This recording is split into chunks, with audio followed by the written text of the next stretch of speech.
we go to China from time to time, and we train leaders.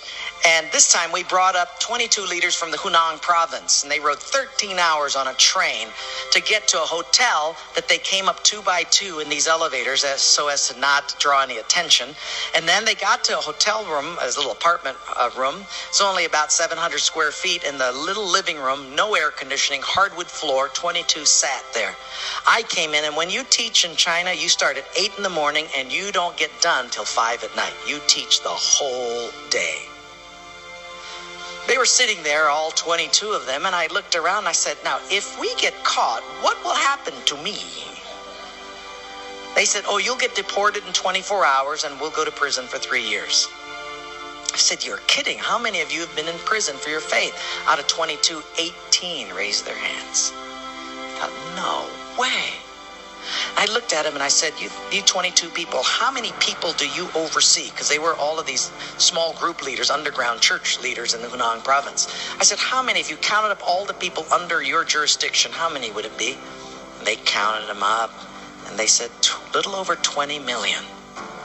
I said, what? See, we forget there's 1.3 billion people in China. This is crazy.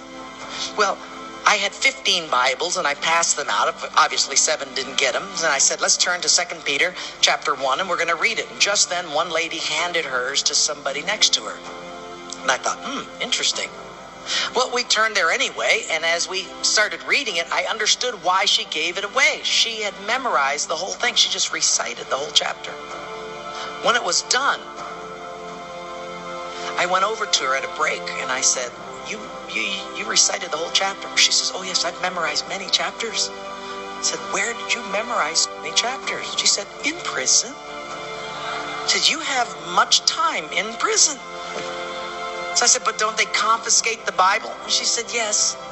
So people bring in scriptures written on pieces of paper, and they bring it in. So I said, but then if they find that piece of paper on you, won't they confiscate that? She said, oh yes, that's why you memorize it as fast as you can. Because even though they can take the paper away, they can't take what's hidden in your heart. I thought, wow. Well, after 3 days, you fall in love with these people. And when it was done, I said, how can I pray for you? I'm going to go back to America, and you guys have been just so wonderful. How can I pray for you? They said, Wayne, you guys can gather like this whenever you want to in America. We can't. Could you pray that one day we'll be just like you? And I looked at him and I said, I will not do that. Big, incredulous eyes looked at me and they said, why? I said, because you guys rode a train for 13 hours to get here. In my country, if you've got to drive more than an hour, people don't come. You sat on a wooden floor for 3 days. In my country, if people have to sit more than 40 minutes, they leave. You sat not only here for 3 days on a hard wooden floor, but you did it without air conditioning. In my country, if it's not padded pews and air conditioning, people don't often come back. In my country, we have an average of 2 Bibles per family. We don't read any of them. You hardly have any Bibles, and you memorize them from pieces of paper.